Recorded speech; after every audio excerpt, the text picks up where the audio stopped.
Hillstead Museum in Farmington, Connecticut is a place where art and nature flourish together, just as the family that designed this estate intended.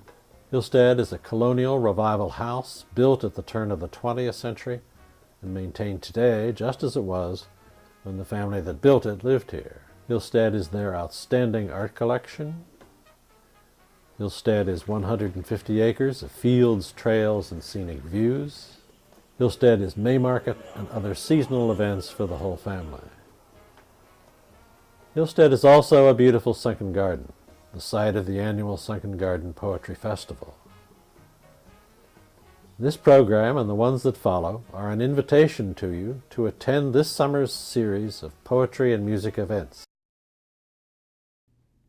Welcome to Hillstead Museum. If you are a poetry lover or just appreciate an evening of the arts in a beautiful setting, come to Hillstead Museum this summer for the Sunken Garden Poetry Festival. Beginning on June 24th, the festival offers poetry and music on 3 Wednesday evenings and 2 Sunday afternoons all summer long. People love the informality and outdoor setting of this festival. You can bring lawn chairs or blankets, pack a picnic, or buy dinner and wine from the vendors here. There's an hour of live music first, anything from jazz to folk to classical, and then you can hear some of the best poets in the country read poetry that is relevant and accessible. The festival's ongoing popularity is evidence that poetry still holds an important place in American culture, and that poetry has a unique power to remind us of our own common humanity. For this series of programs, we have picked readings from the summer of 2014. Hillstead welcomes the following headlining poets to the 2015 Sunken Garden Poetry Festival. On June 24th, Ted Kooser. On July 12th, Marie Howe. On July 22nd, Vijay Seshadri. On August 9th, Lee Young Lee as part of Outspoken, a celebration of Asian poetry. And on August 19th, Natalie Diaz as a part of Connecticut Young Poets Day.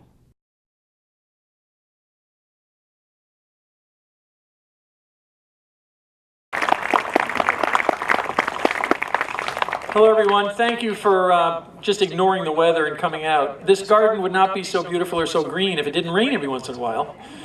So we should be happy about that. The Connecticut Humanities is a statewide nonprofit organization that fortunately receives funding from the National Endowment for the Humanities and from the state of Connecticut and from individuals maybe like you to help us support organizations and activities all across the state. We're especially thrilled about organizations that can draw people together from a lot of different backgrounds, give us something to all think about together, give us something that can bind us together, even if just for an hour or two on a gorgeous evening. That's what the humanities are about, and we're very pleased to be here. How many of you are here for the first time tonight? Hands up. I want to warn you, this can be habit forming. This is, I think, my 21st year. I think I missed one somewhere, but my wife and I have been involved with this organization since the get-go, with this festival since the get-go.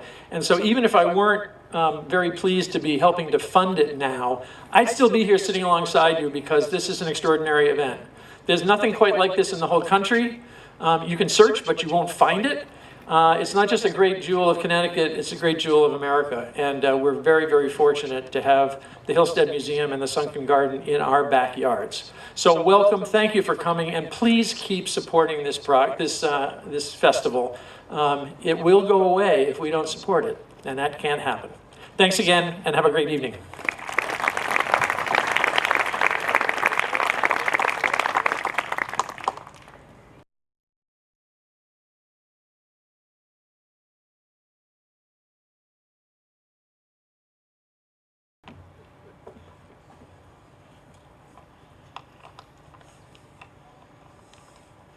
What a fine way to start this 22nd year, I was watching the radar screen assiduously all day. I knew the sun would come out, and I'm predicting there will be a 3/4 moon up there if we wait long enough. It was almost a quarter of a century ago that I began this thing, and I am so pleased to see it going on in such fine fettle. I just want to say one quick word about the Shinolas who spit-shined our spirits. Weren't they grand? And Penelope Pelizan, Vanessa Penelope Pelizan, she took us beyond certain man-made hells into the heaven of the camel. And for that, we thank her forever. What a beautiful place to be in that heaven of the camel. If, as William Carlos Williams says, many are dying miserably from lack of the good news that poetry casts abroad, we, here in this garden at least, are not among those wretched souls.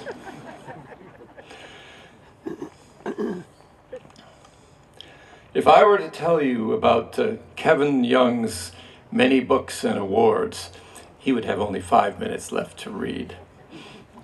Suffice it to say that he is the author of 7 poetry collections, as well as the editor of 8 other books, and that he has been a New York Times notable with the American Book Award and the Patterson Poetry Prize and many other prizes among his trophies.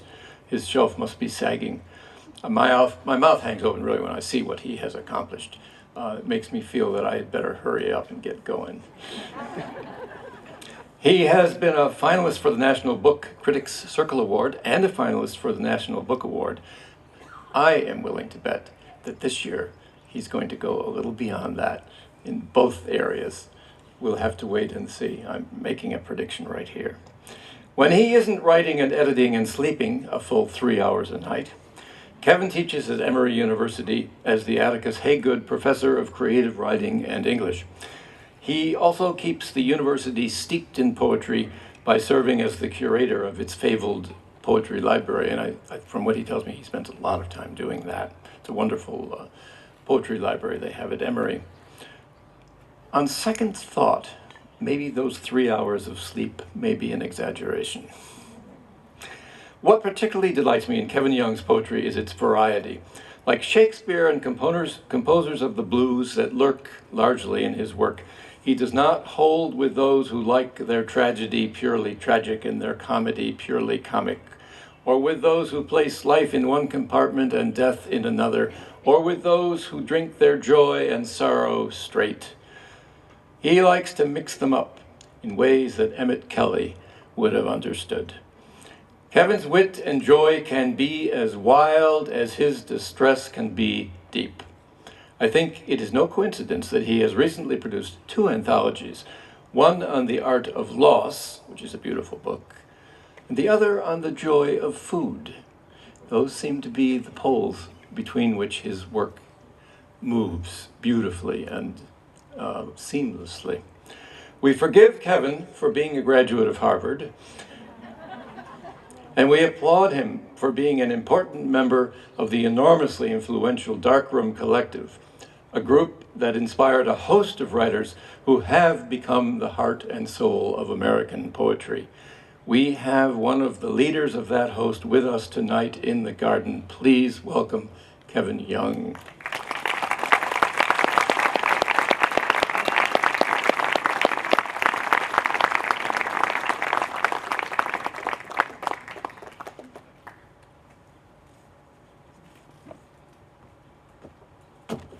Thanks so much, Rennie. That was mostly true, what he said. So, no, thank you so much, and thanks for starting this wonderful series. Thanks to the Sunken Garden and the Hillstead Museum. It's really been wonderful being here after having been in the city for a few days to come to this lush place of poetry and song. And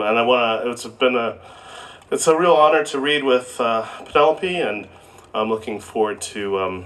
It was great to hear the band, too. In fact, they sort of changed my set list a little bit. I thought I'd start with a poem. I'm mostly going to read new poems, but I'll start with a poem or two from a book called Dear Darkness, which is a book of odes and blues and elegies. And this poem is an elegy for Johnny Cash. You heard a few Johnny Cash songs, so I thought, why not? You'll remember that Johnny Cash had been sick for some time, and his wife, June Carter Cash, actually, though, preceded him in death quite unexpectedly. So this poem references that. It takes place in Las Vegas, where I was right after he died, and I can't tell you anything else about the trip, but that. It's called I Walk the Line. The bags beneath my eyes are packed, but won't leave. Neither can I, my plane hit by lightning. So I check back into Vegas, feeling like late Elvis, not broke, but broken. Hard to know when you're sick of this place or just sick. There's always roulette. I only bet black. Soon my money gone like Johnny Cash, who left us after a dozen almosts, spinning the rigged wheel like a tune. In May, June went, then July, August, and now Johnny, who we'll rename Autumn after. Sadder than a wedding dress in a thrift store. Salvation's an army, and son, the record I once found Cash's face on, warped but still good, for $3. Death does a brisk business. Checking out, the next morning I thought I saw God playing the cheap slots, praying he'll win before he loses. I give the wheel one last spin, playing the age I'll soon be if I'm lucky. The age Jesus was when his daddy did him in and hit. Dealer stacks chips and asks, "Want to keep going?" My plane waiting to fly me home again. I think hard a moment, tip big, cash out, and split.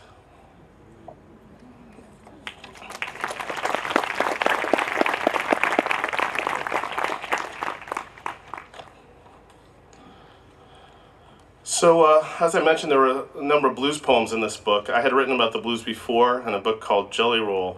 And as I was saying earlier today, I thought the blues were done with me, or I was done with the blues, which is, of course, foolish, because the blues come, hang all around your bed. So I'm going to read a couple blues poems from this book. This one is called Black Cat Blues. I showed up for jury duty. Turns out the one on trial was me. Paid me for my time and still I couldn't make bail. Judge that showed up was my ex-wife. Now that was some hard time. She sentenced me to remarry. I chose firing squad instead.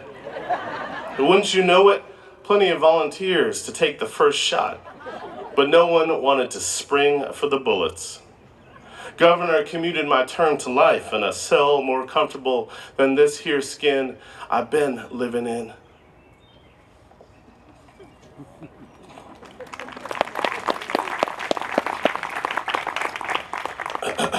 This poem is called Limelight Blues.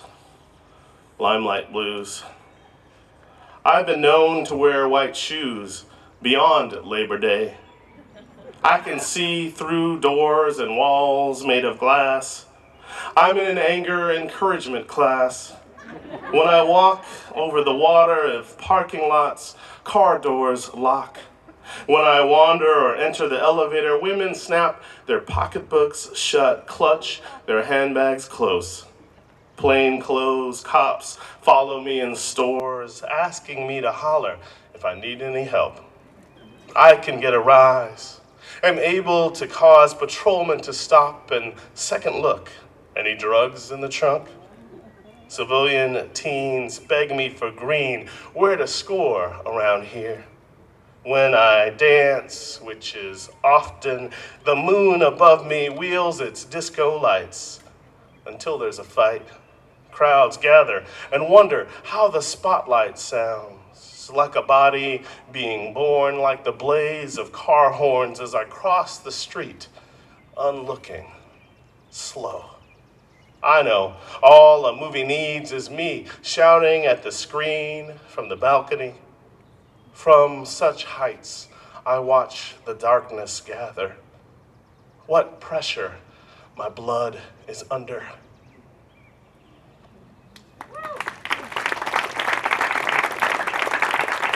Thank you. This poem is called New England Ode. I warned you I have some odes, so this one's to New England. It's also for a wonderful professor friend named Richard Newman, so it's in memoriam of him. New England Ode. Straight backed pews, painted white. Compost, not trash.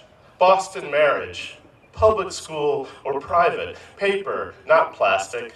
Frap, not milkshake or malted. Rotary, not roundabout. Where do you summer? Native, tourist. My loneliness study group meets Thursdays. Shore, coast, overfished. Soda, not pop. Wetlands, not swamp. No Sunday sales. Irish twins. I'm a vegetarian, though I still love lamb. Pulpits high up, spas, bubblers, dry cleansers, pineapple fences, red tide, sparkling or still. Woodchucks, not groundhogs. My dog and I are both on a diet. Pay at the counter. Do you smell fire? This is our year. All we need is some good pitching. The Begonia Club. Volvo, Volvo, Volvo, Volvo, Honda, Volvo. The town my great-grandfather founded is just a tiny one. Fans, not AC, Indian pudding, Patriots Day, Bunker Hill Day, Evacuation Day, Lime Ricky. Curse, not pennant, hiss, not boo, pews you unlatch to climb into, then lock shut behind you.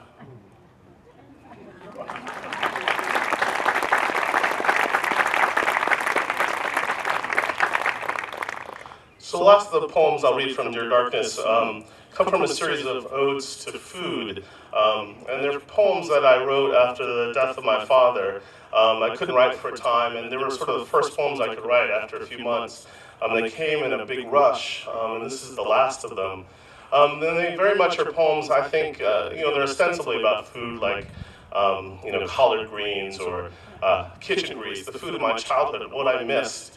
But they were kind of stand-in for missing him. This poem is more explicitly about his funeral, but it's an ode to boudin. Boudin is a lot like sausage. In Louisiana, it's sort of a staple. It's on every, not street corner, but every sort of market, corner market, and they make it fresh there usually. And you have your favorites and your alliances and allegiances, but it's ground meat, usually pork and rice in a sausage casing, very spicy and delicious. It's like fast food there. Ode to boudin. You are the chewing gum of God. You are the reason I know that skin is only that, holds more than it meets. The heart of you is something I don't quite get, but don't want to. Even a fool like me can see your broken beauty, the way out in this world where most things disappear, driven into ground. You are ground already, and like rice, you rise. Drunken deacon, sausages, half-brother, jambalayas, baby mama. You bring me back to the beginning, to where things live again. Homemade savior, you fed me the day my father sat under flowers, white as the gloves of pallbearers thrown on his bier. Soon, hands will lower him into ground richer than even you. For now, root of all remembrance, your thick chain sets me spinning, thinking of how, like the small, perfect, possible, silent soul, you spill out like music. My daddy dead, or grief for both. Afterward, his sisters, my aunts, dancing in the yard to a car radio, tuned to Zydeco beneath the pecan trees.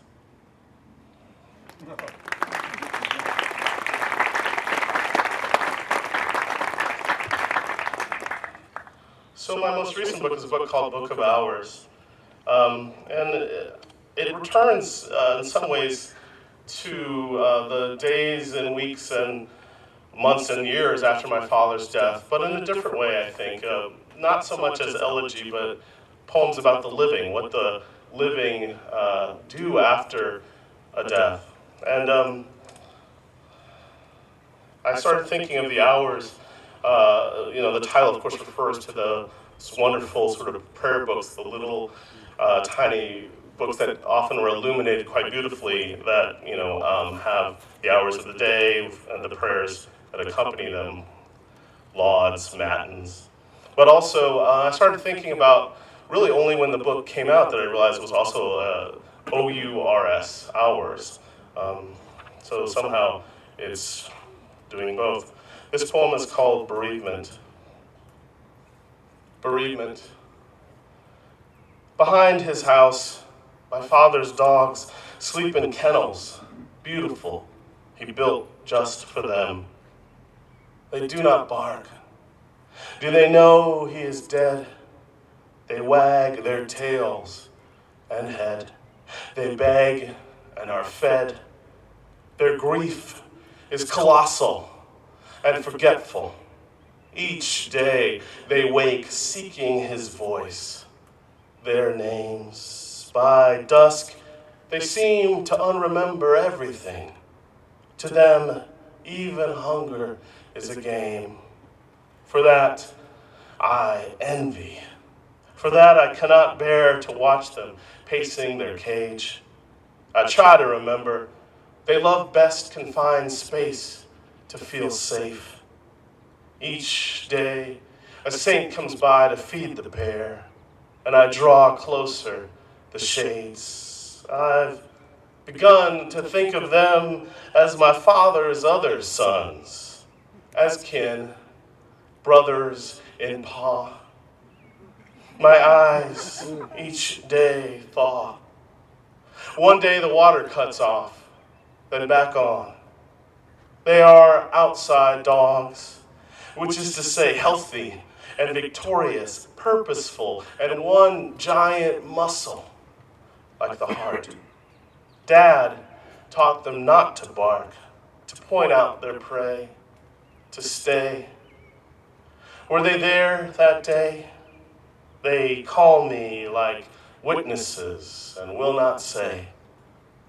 I ask for their care and their carelessness, wish of them forgiveness. I must give them away. I must find for them homes, sleep restless in his. All night I expect they pace as I do, each dog like an eye roaming with the dead beneath an unlocked lid.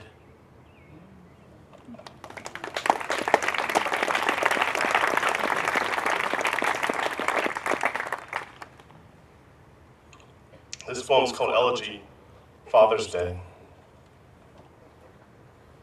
From above, baseball diamonds look even more beautiful. The pitcher's mound, a bright cataract. The river wavers its own way. See where once it snaked. Shine me like a light.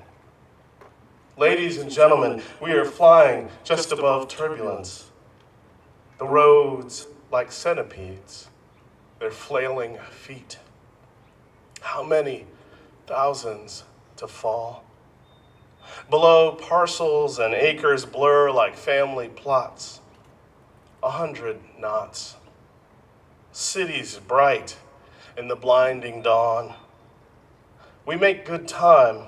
Roads like scars in the green. Grids of an earth too soon we'll meet.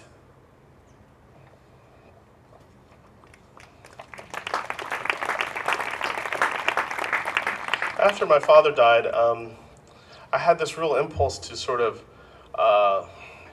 collect all the things that were him in the world, which is to say, I went around and got his dry cleaning. Not that he needed it, but it also felt like somehow like Osiris or something, getting him all in one place was important. And so this poem is called Charity. It's about that. Charity. So many socks. After the pair the undertaker asks for, I picture them black beneath the fold in your open casket, your toes still cold. What else to do? Body bags of old suits, shirts still pressed, long johns, the unworn, unwashed wreckage of your closet. Too many coats to keep, though I will save so many. How can I give away the last of your scent? And still, Father, you have errands, errant dry cleaning to pick up. Yellow tags whose ghostly carbon tells a story, where to look. One place closed for good, the tag old. One place with none of your clothes, just stares as if no one ever dies, as if you are naked somewhere, and I suppose you are. Nothing here. The last place knows exactly what I mean, brings me shirts hanging like a head.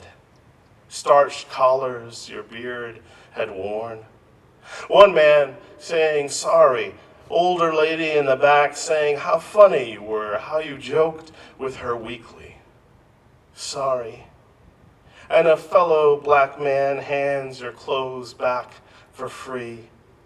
Don't worry. I've learned death has few kindnesses left. Such is charity, so rare and so rarely free that on the way back to your emptying house, I weep. Then drive everything swaying straight to Goodwill, open late to live on another body and day.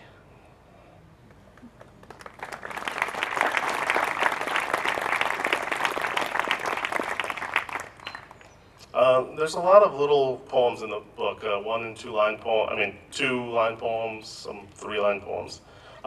So I thought I'd read one of those. It's just called Grief. Grief. In the night, I brush my teeth with a razor.